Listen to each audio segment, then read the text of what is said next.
Assalamualaikum warahmatullahi wabarakatuh. Alhamdulillahi rabbil alamin. Wassalatu wassalamu ala ashrafil anbiya'i wal mursalin wa ala alihi wa sahbihi ajma'in. Rabbi shrah li sadri wa yassir li amri wahlul 'uqdatam min lisani yafqahu qawli. Rabbi yassir wa la tu'assir ya karim, amma ba'd.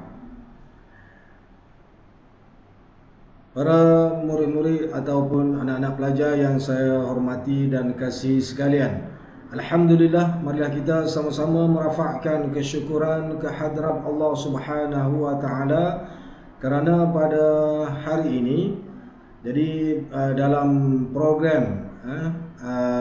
program tuition pintar Mada 2022-2023, jadi saya saya Muhammad Saifuddin bin Hasan dari Sekolah Menengah Kebangsaan Datuk Jafar Hasan, Bukit Kediri, Perlis. Saya diberikan amanah ataupun tugas untuk berkongsi dengan anak-anak pelajar sekalian dengan iaitu teknik menjawab kertas pendidikan Islam. Teknik menjawab kertas pendidikan Islam SPM tahun 2023.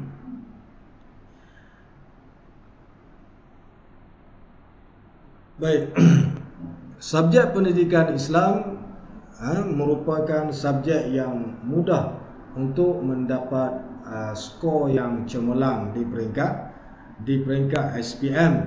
Sebab apa? Sebab pendidikan Islam, ia jawapannya tidak memerlukan huraian yang panjang. Sampai satu soalan sampai huraiannya satu muka. Pendidikan Islam bukan begitu. Pendidikan Islam jawapannya dalam bentuk poin. Cuma soalan kebak saja. Calon-calon mesti menjawab jawapan soalan kebak dalam satu perenggan. Baik, sebelum kita tengok format instrumen peperiksaan SPM mulai tahun 2021. Baik, yang ni yang saya nak berkongsi pada hari ini ialah tentang kertas 1. Kertas 2 sudah dibentangkan oleh Ustazah Afifah. Baik, formatnya pentaksiran pendidikan Islam ini, kertas 1 100 markah, dan kertas 2 juga 100 markah. Baik, jenis item yang ditanya di dalam kertas 1 SPM pendidikan Islam ialah pertama subjektif respons istirahat, subjektif respons terbuka, subjektif berstruktur. Jadi maknanya soalan dalam bentuk objektif sudah dimasukkan dalam format SPM bermula 2021. Baik, rujukan penghasilan item ataupun rujukan untuk menghasilkan soalan ini adalah daripada buku teks tingkatan 4, buku teks tingkatan 5 dan juga DSKP tingkatan 4 dan juga 5. Inilah rujukan utama. Baik, kertas 1. Kertas 1 1223/1, kertas 1 pendidikan Islam, bahagian pertama Al-Quran dan Hadis. Al-Quran dan Hadis diletakkan dalam soalan pertama. Kemudian akidah diletakkan dalam soalan kedua. Fiqh diletakkan dalam soalan yang ketiga. Sirah dan tamadun Islam diletakkan dalam soalan yang keempat, dan akhlak Islamiah diletakkan dalam soalan kelima. Jadi 5 soalan 100 markah. 5 soalan yang akan ditanya 100 markah. Jadi pelajar ataupun anak-anak pelajar kena jawab semua soalan. 5 soalan itu kena jawab, wajib jawab kesemuanya. Masa yang diperuntukkan ialah 2 jam 30 minit, 2 jam 30 minit. Jadi 2 jam 30 minit ini cukup untuk calon-calon menjawab soalan pendidikan Islam. Baik, ini secara detail. Soalan 1 20 markah, soalan 2 20 markah, soalan 3 20 markah, soalan 4 20 markah, soalan 5 20 markah. Baik, teknik untuk mendapat markah penuh. Pertama, sebelum peperiksaan bermula, anak-anak bacalah basmalah, bismillahirrahmanirrahim, dan doa penerang hati, Rabbi syrah li ke, ataupun surah Al-Insyirah ke. Jadi mudah-mudahan Allah memudahkan urusan kita untuk menjawab soalan peperiksaan. Yang kedua, isikan akta giliran, nombor kad pengenalan dan kod mata pelajaran. Yang ketiga, tuliskan nombor soalan pada kertas jawapan. Penting, tulis nombor soalan, jangan tinggalkan nombor soalan. Dan yang keempat, mulakan setiap jawapan mengikut nombor soalan di muka surat yang baharu. Baik, baca arahan dan pastikan pertama kertas soalan yang betul. Jadi kalau anak-anak pelajar menerima soalan yang tidak berkait ataupun soalan yang tak betul, maka kena bagi tahu kepada guru pengawas. Yang kedua, bilangan helaian kertas soalan yang mencukupi, kena periksa dulu, cek dulu. Yang ketiga, bilangan muka surat kertas soalan yang betul. Dan yang keempat, masa yang diberi untuk menjawab. Ini macam mana kita nak merancang masa untuk menjawab. Soalan pertama 30 minit, soalan kedua 30 minit, soalan ketiga 30 minit, soalan keempat 30 minit, dan soalan kelima 30 minit. Jadi 2 jam setengah. Baik, tip menjawab. Tip menjawab soalan subjektif.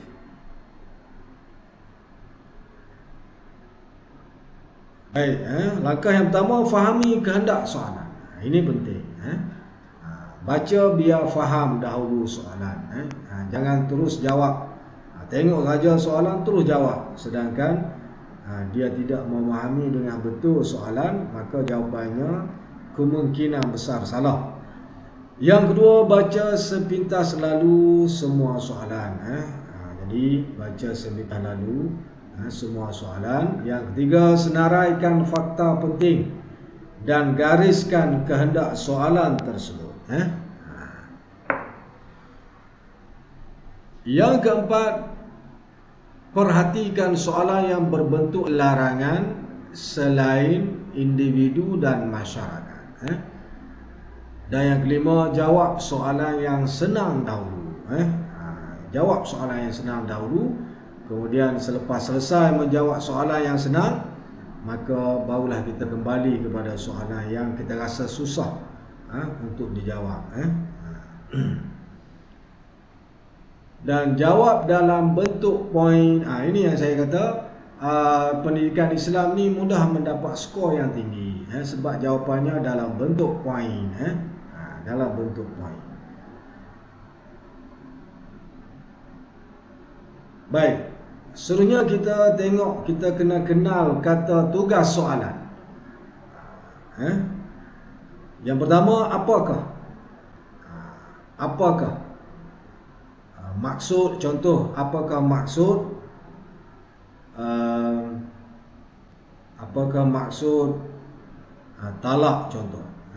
Ataupun kalau tingkatan 4, apakah maksud haji.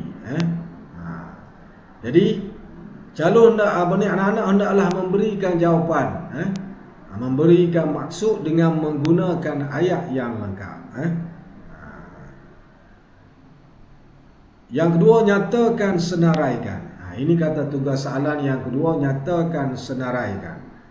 Berisi atau ayat yang pendek, satu atau dua patah perkataan.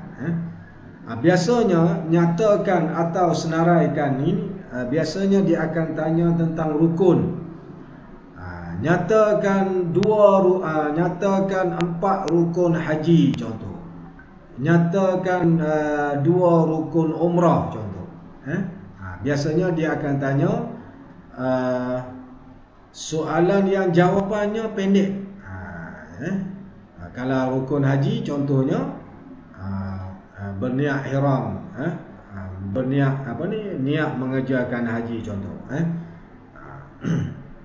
Yang tiga, jelaskan. Jelaskan ni jawapan dia mestilah 3 patah perkataan atau lebih. Perlukan penjelasan dalam bentuk yang ayat yang lengkap dan sempurna, ataupun istilah lain, ayat yang difahami, bukan ayat tergantung. Ini jelaskan. Yang keempat, terangkan atau huraikan. Bila terangkan atau huraikan, maka dia mesti ada isi, mesti ada huraian. Huraian itu, huraian isi dan huraian dipisahkan dengan kata hubung. Kabus ni kita akan tengok nanti. Perbezaan kena buat jadual ataupun peta. Inilah kata-kata tugas soalan. Baik, kita tengok secara detail sikit contoh penggunaan kata tugasan, item ataupun dan cara menjawab. Baik, kita tengok tentang hadis Al-Quran, ayat Al-Quran tentang larangan rasuah. Baik, larangan rasuah ni yang perlu difokuskan ialah pengertian rasuah. Sebab turun ayat surah Al-Baqarah ayat 188 itu. Ciri-ciri, contoh, langkah dan pengajaran. Ini yang perlu diberi perhatian. Baik, kita tengok contoh kata tugas apakah maksud rasuah. Jadi kalau anak-anak pelajar nak selamat, kena ikut dalam buku teks. Maksud rasuah kena ikut dalam buku teks. Sebarang pemberian atau suapan yang bertujuan memalsukan kebenaran dan membenarkan kepalsuan. Ini maksud rasuah. Jadi kena ikut buku teks lah, selamat. Ataupun nyatakan maksud rasuah pun dia menggunakan kata kata tugas nyatakan. Jawapannya sama.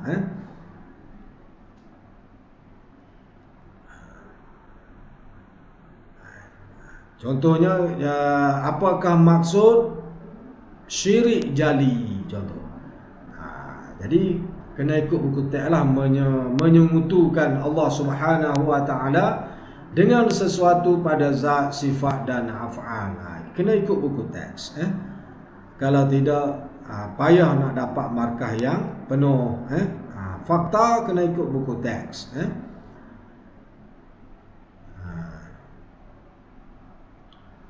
Baik, nota. Jawapan yang sebaiknya mengikut buku teks. Jawapan boleh mengandungi 2 atau 3 isi. Menjawab soalan dari segi istilah sahaja kecuali diminta dari segi bahasa. Maknanya apa? Maknanya kalau dia kata apakah maksud rasuah, jadi ataupun kalau ditanya apakah maksud haji. Haji, pengertian haji, ada haji dari segi bahasa, ada haji dari segi istilah. Jadi kita jawab ikut istilah. Biasanya memerlukan 1 isi kali 2 markah. Biasanya soalan maksud ni dia nak 2 markah saja, 1 isi. Ini contoh jelaskan sebab turunnya ayat di atas. Kata tugas jelaskan. Sebab turun ayat surah Ali Imran ayat 139. Ini kita kena ceritalah sikit tentang sebab turun ayat 139. Yang ni kena kena faham cerita sebab apa surah Ali Imran ayat 39 ini diturunkan. Jelaskan dua ciri mukmin berjaya, contoh. Baik. Ini dari segi kata tugas, jelaskan. Tiga atau lebih patah perkataan. Jawapan kita. Ayat yang lengkap dan sempurna dan perlukan kepada penjelasan. Baik. Kemudian hadis dan juga Al-Quran, biasanya dia akan tanya pengajaran. Jadi contoh, dia akan tanya terangkan dua pengajaran ayat atau hadis.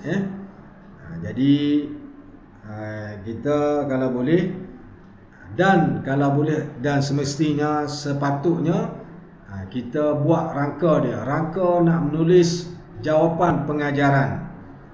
Kita hendaklah isi, kemudian kata hubung. Kata hubung ni agar ke, supaya ke, kerana. Kemudian huraian. Itulah cara kita nak menjawab pengajaran ayat ataupun pengajaran hadis. Ini contohlah. Contoh pengajaran ayat, kita hendaklah dalam buku teks memang dah siap dah. Kita hendaklah meningkatkan keimanan kepada Allah dengan melaksanakan segala suruhan dan meninggalkan larangannya. Kita hendaklah meningkatkan keimanan kepada Allah, isi 1 markah, dengan melaksanakan segala suruhan dan meninggalkan larangannya, huraian 1 markah. Jadi 2 markah.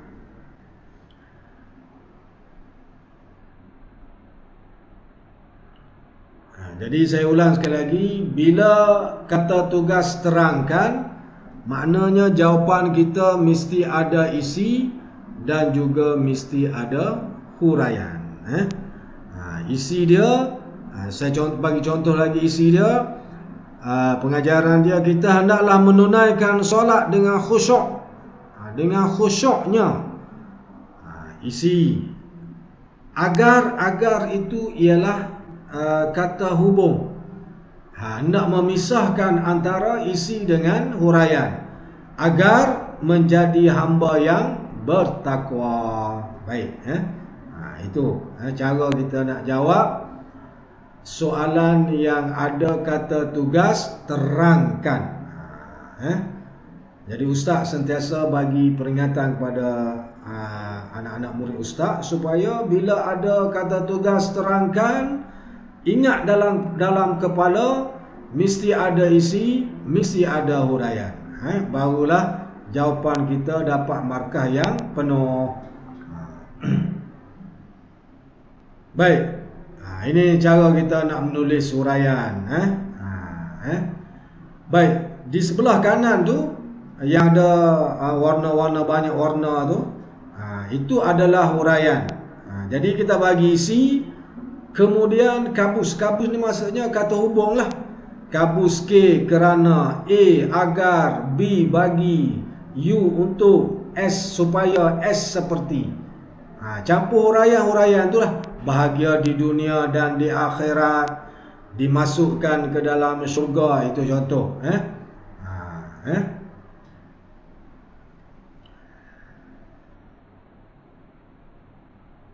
Baik, ini nak menjelaskan lagi, nak menjelaskan lagi. Baik. Kemudian kita tengok maksud hukum, cara menjawab soalan tajwid. Kadang-kadang dia tanya apakah maksud qalqalah, contoh. Itu dia tanya maksud. Ataupun kalau dia tanya jenis-jenis, jelaskan nyatakan jenis-jenis qalqalah. Contoh, itu pertanyaan kalau soalan tajwid. Ini dia tanya maksilah lah. Maksilah, nyatakan 2 contoh qalqalah kubra. Macam itulah. Jadi kita kena jawab kalau maksud maksilah tu apa dia, kalau contoh qalqalah kubra tu apa dia.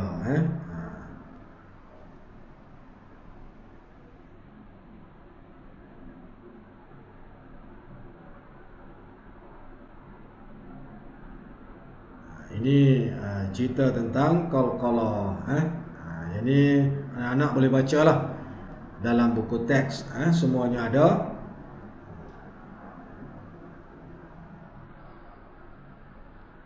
Kemudian kita tengok bahagian akidah.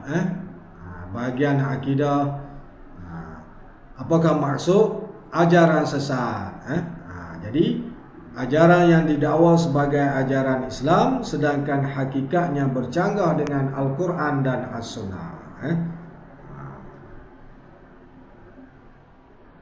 Ini bidang fiqh. Maksud, apakah maksud haji? Ni tengok, maksud haji ni dia ada dari segi bahasa, dia ada dari segi istilah. Kalau soalan tanya apakah maksud haji, maka anak-anak pelajar kena jawab haji dari segi istilah.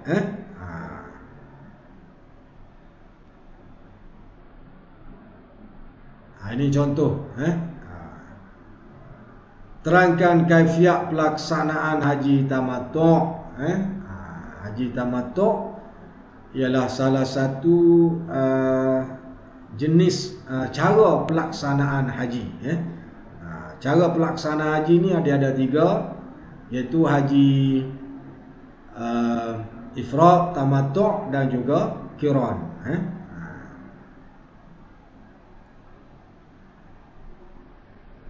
Ini contoh soalan. Jelaskan hikmah menunaikan haji dari aspek sosial kemasyarakatan. Jadi calon ataupun anak-anak pelajar kena jawab hikmah menunaikan haji dari aspek sosial, bukan individu. Jadi kalau kita jawab dari aspek individu, maka jawapan kita salah. Jadi ambil perhatian kepada kehendak soalan. Biasanya ia diboldkan untuk menarik perhatian calon. Jadi jelaskan ni dia perlu ayat yang lengkap, tetapi dia tidak perlu huraian. Tidak perlu huraian. Kemudian kita tengok sirah dan tamadun Islam. Sirah dan tamadun Islam ni soalan nombor 4. Kalau tokoh bila contoh dia kata nyatakan riwayat ringkas Imam Asy-Syafi'i. Jadi riwayat ringkas ni kita tengok markah dia di sebelah kanan tu. Kalau 2 markah maknanya dia nak 2 isi. 2 isi ni boleh terdiri daripada nama sebenar. Yang kedua tarikh lahir. Jadi 2 isi ni nama sebenar ataupun tarikh lahir, ataupun tempat lahir, ataupun tarikh meninggal. Kunyah dia pun boleh. Jadi semuanya itu termasuk dalam riwayat hidup tokoh-tokoh. Ini Imam Abu Hanifah, nama penuh dia An-Nu'man bin Thabit Al-Kufi. Tarikh lahir 80 Hijrah di Kufah. Jadi kalau anak-anak tengok 2 markah, maknanya dia nak 2 isi. Jadi tulislah jawapan dia An-Nu'man bin Thabit Al-Kufi dan lahir tahun 80 Hijrah di Kufah. Itulah antara contoh jawapan. Kemudian dari segi akhlak, pengertian sesuatu akhlak itu ciri dan hikmah. Baik, seterusnya kita tengok soalan percubaan. Bukan soalan percubaan, perbezaan. Perbezaan. Baik, apabila ada soalan perbezaan, hendaklah dibuat dalam bentuk jadual. Dan jawapan mesti ada perbezaan. Kalau jawapan tak ada perbezaan, kosong markah. Perbezaan dalam nilai ataupun aspek yang sama, setara. Dan yang keempat, sekiranya dalam bentuk ayat, gunakan perkataan sedangkan. Manakala, tetapi. Contohnya, kita kata perbezaan antara haji dan umrah. Kita kata ibadat haji ada wukuf, manakala ibadat umrah tiada wukuf. Itu maksud dia perkataan manakala tu. Tapi seeloknya buat jadual, buat kotak. Ini contoh. Contoh. Buat kotak macam ni. Pertama, perbezaan dia antara haji dan umrah dari segi waktu. Dilakukan pada waktu tertentu. Umrah pula dilakukan pada bila-bila masa. Kemudian yang kedua, wukuf. Ada ibadat wukuf untuk haji dan tiada ibadat wukuf untuk umrah. Baik, kalaulah anak-anak tulis jawapan dari aspek waktu, haji dilakukan pada waktu tertentu, tetapi umrah anak-anak tulis tiada ibadat wukuf. Maknanya tak setara perbandingan, perbezaan itu. Maka anak-anak hanya dapat satu markah sahaja. Yang betul pada haji, umrah salah. Boleh. Jadi mesti setara perbezaan itu, mesti sama. Kalau bab waktu, waktulah. Kalau bab tentang wukuf, maka cerita tentang wukuf. Baik, itu perbezaan. Kemudian kalau ada soalan hukum dan alasan. Contoh hukum dan alasan. Mungkin ditanya bab saudara Omar. Saudara Omar telah berada di Arafah pada pukul 8 pagi. Pada pukul 8 pagi 9 Zulhijjah, dan keluar dari Arafah pada pukul 10 pagi hari yang sama. Jadi apakah hukum dia? Hukum wukuf itu. Jadi kena jawab macam mana? Hukumnya tidak sah. Itu jawapan dia, tidak sah. Alasannya sebab tempoh wajib wukuf belum lagi masuk ataupun belum lagi belum lagi sampai. Sebab wukuf ni bermula apabila gelincir matahari pada 9 Zulhijjah, iaitu waktu zuhur, dan berakhir pada 10 Zulhijjah, iaitu fajar. Apabila masuk waktu subuh 10 Zulhijjah. Jadi tidak boleh jawab bab hukum ini boleh ke tidak, mengapa. Tak boleh. Salah. Ataupun jawab dua-dua, sah pun ada, stroke tidak sah. Tak boleh. Sebab apa? Sebab maknanya kita pemeriksa tahu, kata calon ataupun anak-anak pelajar ni tidak faham nak jawab ataupun tidak dapat nak jawab, menjawab soalan tentang hukum tadi, keliru, sah ke tidak sah. Jadi tidak ada jawapan yang konkret, maka jawapannya maka salah. Baik, bagaimana nak menjawab soalan? Tulisan mestilah jelas. Gunakan bolpen hitam ke ataupun biru.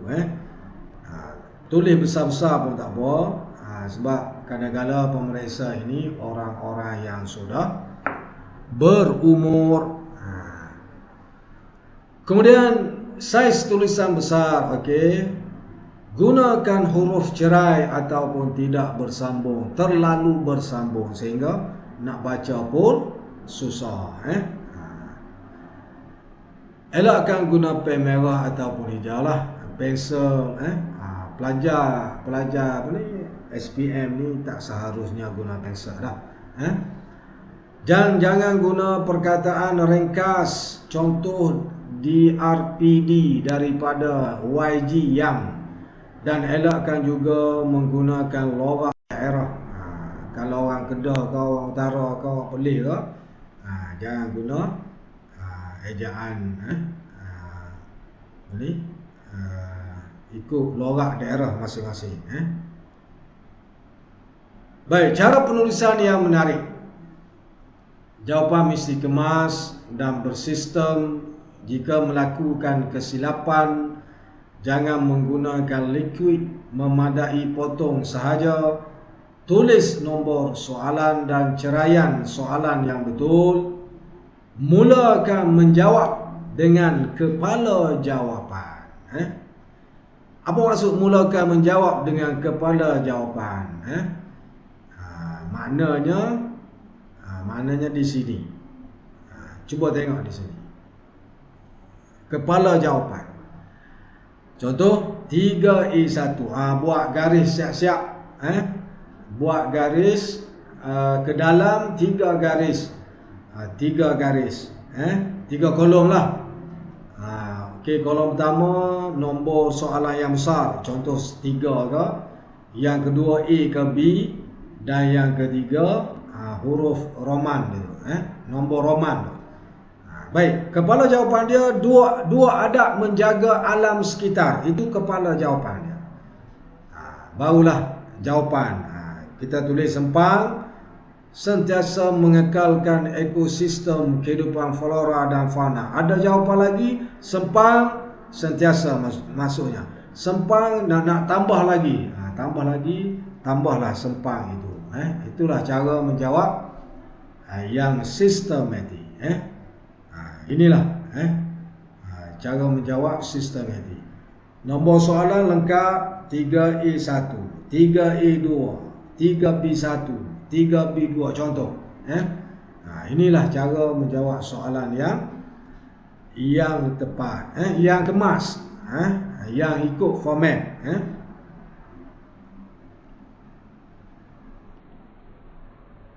Baik. Jika ada soalan tertinggal, tulis nota. Contoh, kita dah siap dah. Kita rasa, kita yakin dah siap lah soalan 2. Soalan nombor 2, 2A1 ke sampai 2A3, kemudian 2B1 ke 2B2, siap dah kita rasa. Kemudian kita pun jawab lah pada helaian yang baru, soalan nombor 3. Tiba-tiba setelah selesai kita menjawab sampai 5 soalan, kita pun cek balik soalan, jawapan kita. Kita cek-cek, rupanya ada lagi tertinggal. Maka boleh buat nota macam ni. Contoh, soalan 2C1 di muka surat akhir. Contoh, kita masuk pada jawapan yang soalan nombor 2 tadi. Kemudian di bawah sekali, soalan jawapan yang terakhir di bawah sekali untuk soalan nombor 2 tadi, kita tulis soalan 2C1 di muka surat akhir. Jadi pemeriksa pun ataupun ustazah awak pun, dia kata tertinggal rupanya, maka dia akan memeriksa jawapan anak-anak pelajar. Baik, jangan dipadam jawapan yang ragu-ragu. Kita dah tulis dah jawapan tapi duk main apa ni? Duk keliru. Betul ke tidak? Betul ke tidak? Jangan padam. Mana tahu rupanya itulah jawapan yang tepat. Jadi kalau kita padam memanglah guru ataupun pemeriksa dia tidak akan memeriksa, menanda jawapan yang telah dipotong ataupun dipadam. Padam memang tak nampak lah kalau dipotong. Baik,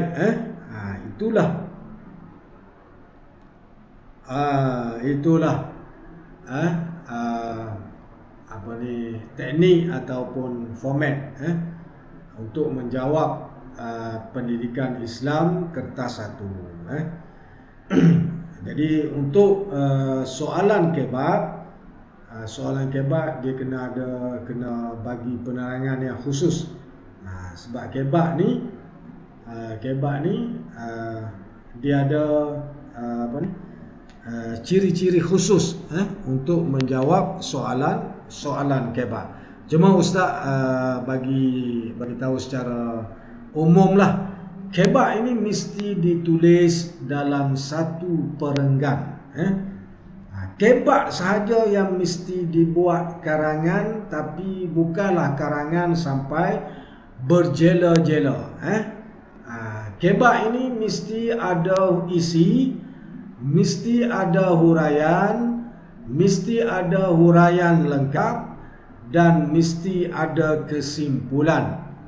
Barulah cukup 4 markah. Isi 1 markah, huraian 1 markah, huraian lengkap 1 markah, dan kesimpulan 1 markah. Kalau salah isi,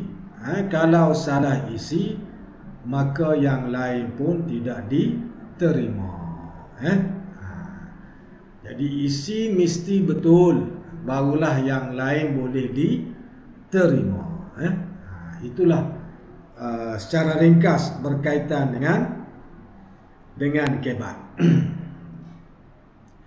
Jadi insyaAllah ada ruang dan masa kita akan mungkin kita boleh berbincang boleh berkongsi pula tentang soalan-soalan kebat.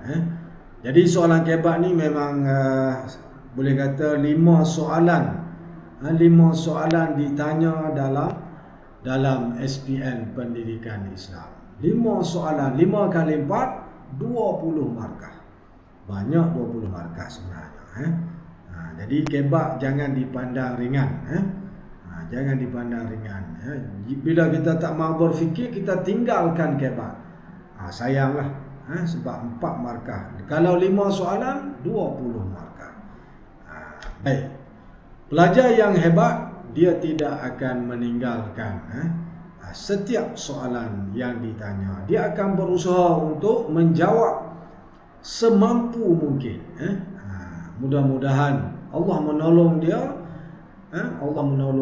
Dan dia dapat keputusan yang cemerlang dalam pendidikan Islam.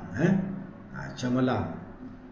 Jadi kita orang Islam ni kalau boleh, bukan kalau boleh lah, pendidikan Islam ini mestilah dalam kumpulan cemerlang. Dalam kumpulan cemerlang. Jangan dalam kumpulan lulus sahaja. Baik, sekadar itulah yang sempat ataupun yang boleh saya Ustaz berkongsi tentang teknik menjawab pendidikan Islam kertas 1. Jadi terima kasih kepada pihak sektor pembelajaran JPM Perlis dan juga pihak MADA kerana berusaha untuk